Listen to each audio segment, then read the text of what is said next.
Assalamualaikum warahmatullahi wabarakatuh. Waalaikumsalam warahmatullahi wabarakatuh. Kembali lagi bersama kami di podcast Obrolan Horor.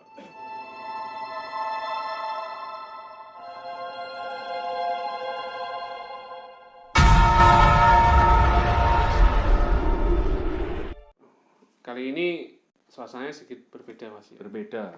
Hari ini mungkin karena efek-efek cuaca yang sangat berganti-ganti Berganti-ganti di hari Minggu. yang sedang rendeng ini, ya kan? Jadi di tempat biasanya itu suaranya terdengar. Jadi ini kita pindah tempat sebentar untuk sementara waktu. Karena belum punya biaya untuk buat Dekorasi. studio gitu. Oke, langsung aja, Bor. Jadi kali ini kami akan membawakan suatu cerita, ya kan, dengan judul Wanita Rumah Depan, sosok yang haus akan pernikahan. Wih, cocok. Karena dulu sih ya toh. Inisial Sosok wis kemeraben. kemawin. Alah. Ya kan Jawanya gitu, Mas. Jadi treat ini di sebelumnya kami udah minta izin pada narasumber, yaitu Kak Payung Hitam dengan usernya @payung h36609921 3x77. Alah, wis. Panggil saja Yung. Kak Yung, Katam Hitam. Pahit, payung hitam. Bagaimana cerita? Sebenarnya kabut hitam. Enak. Channel Katam. kita. Jadi apakah ceritanya? Tonton terus video ini sampai selesai. Sosok yang haus akan pernikahan. Haus akan pernikahan pasti menyeramkan. Siapkan amunisi dan stay tune. Ya. Oke, Bor. Sebelum masuk, nanti kita akan ada segmen baru. Apa itu? Yang disebut dengan Podtel. Enak. Podcast baru. Seperti apa nanti podcastnya? Kita saksikan. Ditunggu aja komik. Kalian tunggu, pasti kalian penasaran. Namanya aja udah Podtel. Oke, Bor. Langsung aja kita masuk ke segmen isi inti. Itu. Tahun 2011, persisnya di penghujung tahun, aku sedang disibukkan dengan salah satu persyaratan sidang, yaitu skripsi. Oh iya, aku kuliah di salah satu universitas yang ada di Surabaya. Juga saat itu aku masih berdomisili di sana. Aslinya aku bukan orang warga Surabaya. Di sana hanya menimba ilmu kota yang penuh kenangan buatku. Soalnya skripsi saat itu aku berniat akan melakukan penelitian di sebuah desa yang udah aku pilih sendiri, yang akan meneliti kesehatan lingkungan di desa terpencil yang ada di kawasan tersebut. Karena jurusan kuliahku di bidang kesehatan masyarakat, desanya cukup jauh kalau dari jarak pulang pergi dari Surabaya. Awalnya niatku emang takut pulang pergi untuk penelitian. Capek juga. Nggak gitu, masalah yang penting penelitianku lancar dan selesai. Yang penting. Toh juga cuman seminggu pulang. Paling lama aku harus PP dari desa itu ke Surabaya. Lalu 2 hari sebelum aku berangkat ke desa, kayak biasa rutinitasku nongkrong dengan teman-temanku.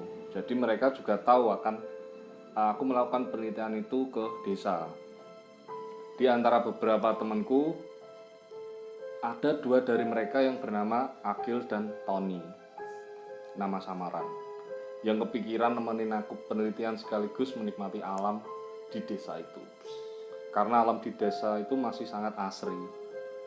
Jadi mereka ngomong, katanya daripada pulang pergi terus, gimana kalau mereka juga ikut nginep di desa itu sampai selesai. Katanya juga hitung-hitung perjalanan backpackeran. Karena kita emang udah lama merencanakan backpackeran tapi nggak pernah terwujud.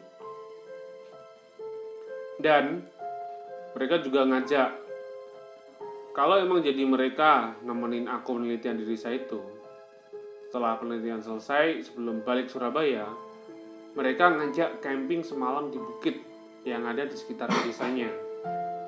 Karena kami sebelumnya pernah ke desa itu, jadi bukit itu tidak asing untuk anak pecinta alam di masa itu. Aku pikir-pikir kayaknya beneran asik nih, tapi aku masih bingung. Masalahnya ada agak penginapan di desa itu. Ada nggak penginapan di desa itu?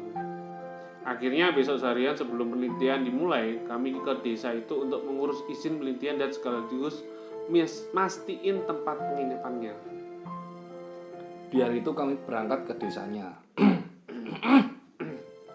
Setelah beberapa jam perjalanan, kami sampai ke desa itu dan langsung ke rumah Kades untuk minta izin. Kebetulan ternyata Pak Kades sedang duduk di depan rumahnya dengan bapak-bapak desa. Kami pikir ada acara, apa rame, yang awalnya kami jadi segan. Ternyata cuma nongkrong-nongkrong aja. Yang mana izin penelitianku pun di ACC, di tempat itu, tempat tongkrongan Pak Kades itu. Tapi mereka semua welcome. Jadi aku dan teman-teman gak terlalu tegang dan kaku. Malah kami juga disuguhi kopi. Setelah bahas soal penelitian, akhirnya aku nanya ke Pak Kades soal penginapan selama menjalankan penelitianku di desa. Awalnya katanya nggak ada. Di desa itu nggak ada penginapan khusus. Tapi syukurnya salah satu bapak-bapak, sebut aja Pak Usman, temannya Pak Kades, membuka harapan kami. Katanya dia punya rumah untuk di tempat tinggalin kami sementara. Wah, kami senang. Akhirnya Pak Usman ajak kami untuk melihat rumahnya. Rumahnya berada di ujung pemukiman desa. Rumah ini rumah sederhana layaknya rumah di kawasan pedesaan. Sebenarnya rumah ini dulunya tempat tinggal Pak Usman, tapi sekarang rumah ini hanya difungsikan untuk gudang. Jadi banyak barang-barang Pak Usman yang tidak terpakai di rumah itu. Tapi aku pikir-pikir nggak gitu masalahnya sih. Yang penting ada air dan ruang apa saja itu udah lebih dari cukup. Aku setuju dan Agil dan Tony juga setuju saat itu. Rumah tempat tinggal Pak Usman sebenarnya hanya bersebelahan dengan rumah ini, tapi jaraknya kurang lebih 30 meter karena terpisah dengan lahan kosong dan pohon rambutan yang gede banget. Setelah kami semua setuju dan kami memutuskan jadi untuk menginap sementara di desa itu. Akhirnya kami pamit dengan Pak Kades dan Pak Usman untuk balik lagi ke Surabaya. Karena besoknya barulah kami kembali dengan membawa peralatan. Oh iya. Saat jalan balik ke Surabaya, aku nyetir, sedangkan Tony dan Agil sibuk membicarakan satu cewek yang mereka anggap itu bunga desa. Jadi gini, saat aku dengan Pak Usman sibuk melihat-lihat dan membicarakan kondisi rumah tadi, Agil dan Tony sibuk mengintip cewek yang duduk di depan rumah. Aku lihat juga si cewek itu emang sekilas kayaknya cantik, tapi aku nggak gitu memperhatikan karena fokusku ngobrol dengan Pak Usman.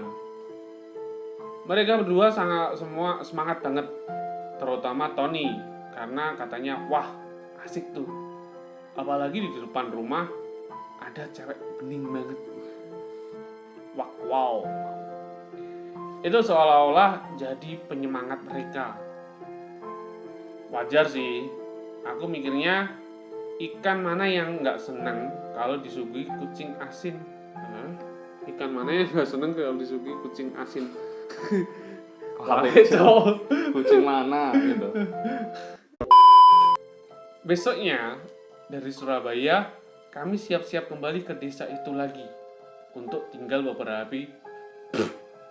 beberapa hari di sana untuk menjalankan penelitianku sekaligus menenangkan pikiran di alam desa yang indah dan asri ini. Kami pun pastinya membawa peralatan secukupnya, termasuk tenda, karena niatnya kami akan camping. Jujur aja aneh banget rasanya. Aku membawa tenda peralatan mendaki, sekaligus membawa laptop dan perkakas kuliah. Ini momen langka pikirku saat aku menyatukan peralatan yang sangat berbeda di tempat itu. Itemnya beda. Singkat cerita, akhirnya kami sampai di desa ini. Gitu sampai, aku sendiri ke rumah Pak Usman untuk mengantarkan kiriman oleh-oleh dari ibuku. Karena tanda terima kasih untuk keluarga Pak Usman yang telah memberikan tempat tinggal dengan gratis. Karena kemarin aku mau membayar penginapannya, tapi Pak Usman menolak. Katanya dia hanya niat membantu. Terima kasih, Pak. Setelah itu kami masuk rumah beres-beres. Tapi yang anehnya, cewek rumah depan yang kemarin dilihat Tony dan Agil, saat itu posisinya masih duduk di tempat yang sama. Iki wis mlebu ning Benang merah. Iya emang benang merah sih. Awalnya dari kami masih belum berpikir itu aneh. Karena awalnya aku hanya menganggap itu warga yang tinggal di rumah itu. Mereka berdua malah semangat dengan semangat banget, terutama Tony yang terus-terusan kegirangan memperhatikan cewek itu. Tapi Tony terlalu feminim karena nggak berani samperin langsung. Beraninya cuman liatin doang. Ganteng doang. Ada cewek cantik diliatin. Siang itu sambil ngintip cewek itu, kami terus-terusan bahas dan bercanda soal bunga desa yang menurut aku juga cantik. Sampai Tony sambil bercanda ngomong gini, aku pengen jadi ulet biar bisa manjatin bunga lah. Itu candaan kotornya aja sih. Guyone om-om. Aku dan Agil pun cuma ketawa nanggepin candaan itu. Haha. Dan balik. Yang tidak kami sadarin ternyata kami udah mulai tidak sopan. Siang itu juga aku jalan kaki sendiri mau melihat desa-desa. Siang itu hitung-hitung observasi lapangan sekalian jalan-jalan dan ngelapor ke rumah Pak Kades soal penelitiannya. Sorenya aku balik ke rumah, aku masih ngelihat cewek itu masih duduk di tempat yang sama di rumahnya itu. Ganti kami lah. Masih sama. Ganti kami kok beda. Tapi disinilah aku mulai sedikit merasa ada yang aneh. Karena saat itu aku melihat muka cewek itu kayak ibu-ibu, tapi nggak secantik dan semudah tadi siang yang kemarin aku lihat. Sambil jalan aku sempat nyapa, "Hai Mbak." Tapi cewek itu hanya melihatku, sama sekali nggak ngebales sapaanku. Di sini aku mulai mikir, ini ada yang aneh atau cuma pikiranku aja. Tapi awalnya aku masih sempat berpikir, mungkin banyak kalau dilihat dari jarak yang lebih dekat, nggak secantik dilihat dari jauh. Mungkin itu. Sampai rumah, aku buat kopi. Karena saat itu emang dingin banget, jadi kopi panas hal pertama yang aku pikirkan sampai di rumah. Aku buat kopi, Agil Tony juga ikutan buat kopi. Kami duduk sambil ngerokok dan menikmati kopi saset panas yang nikmat banget saat itu. Lalu aku keinget lagi soal cewek itu di depan. Aku buka pembahasan soal hal aneh yang tadi aku pikirkan. Mbak-mbak di depan dilihat dari deket kok kayak ibu-ibu ya? Iya. Tanyaku ke Agil dan Tony. Mereka spontan bantah. Bu, dasmu. Wong bening koyo ngono kok barang seger kuwi cocok. Istilahnya Jawanya seperti itu. Wong Jawa nang. Surabaya. Ya, mungkin aku salah lihat kali. Malamnya dengan suhu di desa itu yang sangat dingin banget, kami panaskan dengan bahan-bahan dan peralatan yang kami siapkan, yaitu cabai, bawang, beras dan beberapa bumbu lainnya. Oh ya, menu utama pada malam itu adalah mie instan. Dengan cuaca dingin dan perut lapar, kami sedang disibukkan dengan memasak mie instan panas nan pedas. Setelah makan, Agil ke depan teras rumah duduk sambil membawa kopi dan rokoknya. Gak lama, tiba-tiba Agil lari ke dalam manggil aku dan Tony. Dengan reaksiku yang kaget, ngelihat Agil tiba-tiba lari. Ada apa, Gil? Tanyaku. Aku kaget, Rek. Ngelihat Mbak di depan, mukanya kok beda ya? Jawabnya. Ternyata Agil kaget karena dia juga melihat muka Mbak yang duduk di depan itu persis kayak yang aku lihat tadi sore. Mukanya seolah-olah menua dan makin jauh dari kata cantik. Lalu kami bertiga ngintip mbaknya dari pintu. Bener aja, mbaknya ternyata masih duduk anteng yang posisinya masih sama kayak kemarin dan tadi. Cuman duduk sendiri sambil mengayun-ayunkan kaki. Aku nggak salah lihat, dengan cahaya remang-remang yang berasal dari rumah itu kelihatan banget. Mukanya emang bener-bener menua. Tapi di sini kami sempat berdebat, bahkan masih sempat bercanda. Karena Tony katanya cewek itu masih cantik kok. Masih sama kayak kemarin yang dia lihat. Sedangkan menurut kami, aku dan Agil, jelas-jelas mukanya kelihatan menua. Kami pun berdebat soal itu. Kami sempat juga menganggap kalau seleranya Tony itu ibu-ibu, tante-tante. Dia suka yang dengan yang lebih tua-tua kayak gitu. Itu masuknya hanya candaan saja. Di sini kami emang udah mulai mikir itu aneh karena sosok itu kayak menunjukkan sosok yang berbeda dengan Tony. Tapi nggak gitu. Buat kami yang selalu terpikirkan harus was-was banget dan takut. Sesuatu yang aneh emang sering menghampiri kita di tempat-tempat asing untuk kita. Sadar apa enggak? Yang penting kita kontrol diri aja lah. Awalnya aku masih bisa mikir kayak gitu. Malam yang semakin larut dengan keheningan banget yang dibalut dengan suara-suara ambience hutan, apa gitu? Ngeri-ngeri. Alami. Tony dan Agil udah tidur. Dan aku masih sibuk dengan laptopku, mempersiapkan data penelitian untuk besok. Di tengah kesibukanku, samar-samar aku mendengar semacam suara keramaian dari kejauhan. Sumber suaranya kayak dari belakang rumah kami. Aku perhatikan lagi suaranya. Rasanya itu semacam suara pesta, tapi pesta zaman dulu. Wong bigae. Kontengan. Tapi masih kedengeran suara gamelan gitu. Nah, di sini aku merinding, bener-bener merinding. Akhirnya aku bangunkan Tony dan Agil. Mereka juga denger. Kami sempat mikir apa di belakangku sana. Ada desa ya?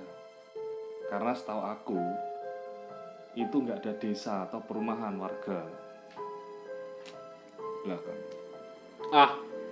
Tapi itu mungkin ada desa kami, ada yang nggak tahu. Kami coba buat keadaan untuk nggak makin mencekam di tengah heningnya malam. Ya udahlah, sambil takut kami tidur. Besok di hari kedua aku mulai penelitian. Tapi saat aku keluar rumah, aku ngeliat lagi mbaknya masih duduk di depan rumahnya itu. Yang anehnya lagi, aku ngeliat dengan jelas mukanya itu kelihatan makin tua dari kemarin. Mukanya kelihatan kayak muka nenek-nenek berkeriput dan hitam. Seolah-olah semakin hari mukanya berubah semakin tua dan mengerikan. Sambil keringetan dingin, aku berusaha melihat ke bawah. Aku gak berani lagi negur, ini udah bener-bener aneh. Siangnya setelah penelitian, di hari itu aku pulang lagi, mbaknya itu masih duduk di depan. Aku berusaha untuk tidak melihat sampai di rumah. Aku langsung ngomong soal itu ke Agil dan Tony. Ternyata Agil juga udah ketakutan karena dia juga udah ngeliatnya. Tapi yang anehnya Tony, dia masih ngelihat kalau mbak yang di depan masih sama kayak di awal kami lihat. Jadi mukanya cantik dan muda.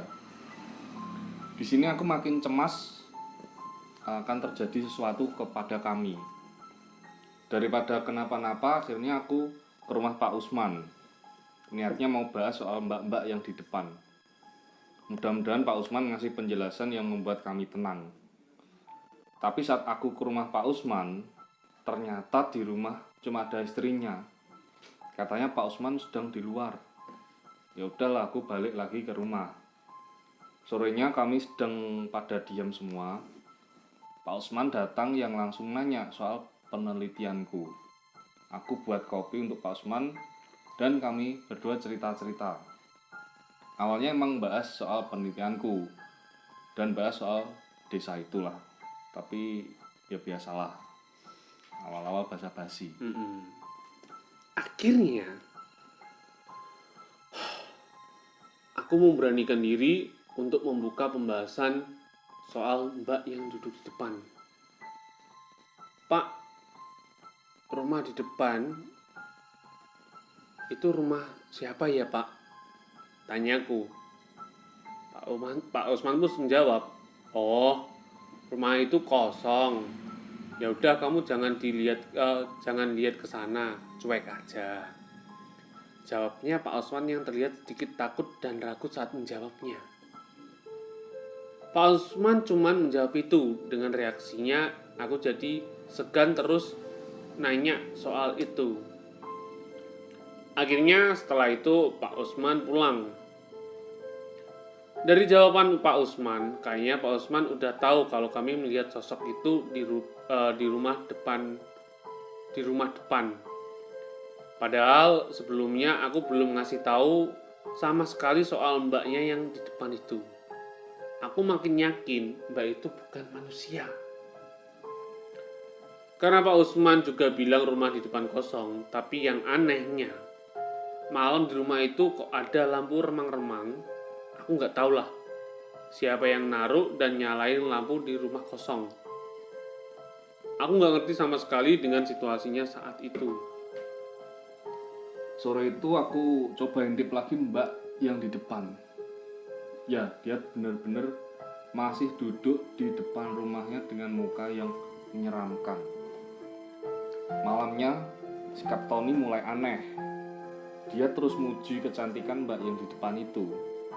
Tony kelihatannya tergila-gila banget dengan mbak itu, Tony. Padahal aku dan Agil udah beberapa kali jelasin kalau mbak itu bukanlah manusia. Tapi dia nggak percaya karena emang udah tergila-gila dengan kecantikannya. Sampai malam itu dengan udara yang sangat dingin banget, Tony mandi beberapa kali dan lama banget. Juga ngaca yang lama banget. Pokoknya itu bukan Kak Tony yang kami kenal. Dia sebenarnya nggak selebay itu. Sedangkan aku malam itu sedang sibuk dengan laptopku urus data penelitian dan Agil nonton di laptopnya. Tiba-tiba, dengan keadaan yang udah rapi, Tony izin katanya mau ke warung depan. Karena aku juga sedang benar-benar fokus dengan laptop, aku iya-iyakan aja. Itu juga dengan Agil. Dia pergi, kami masih sibuk sendiri-sendiri. Malah yang makin larut, keadaanku juga yang mulai ngantuk. Aku beres-beres, siap-siap mau tidur. Aku baru ngeh, ternyata Tony belum balik. Padahal udah larut malam. Aku mikirnya, kemana sih si anak? Kemana sih si ini anak? Emang ada apa toh di luar jam segini? Ya, tapi karena udah ngantuk banget, aku nggak gitu mikirin. Aku tinggal aja tidur. Gitu juga Agil yang udah lebih dulu tidur. Subuhnya, Tony bangunin aku juga Agil. Dia bangunnya maksa banget. Setelah kami bangun, dia baru pulang dengan mukanya senyum-senyum yang kelihatan seneng banget. Dengan bangganya, dia cerita yang buat kami kaget karena ngeri. Karena katanya semalam dia tidur dengan mbaknya yang di depan. Bahkan, horor mas. Oh iya. Bahkan, udah begituan. Tiba-tiba, kedengeran suara pesta yang persis kayak kemarin malam kami dengar. Warga di hadapan kami yang dengar itu, semuanya pada kaget. Mereka semuanya pada nyebut astagfirullahaladzim, astagfirullahaladzim. Semuanya pada menyebut. Aku kebingungan juga ngelihat Agil yang kebingungan plus takut. Kenapa semuanya pada nyebut?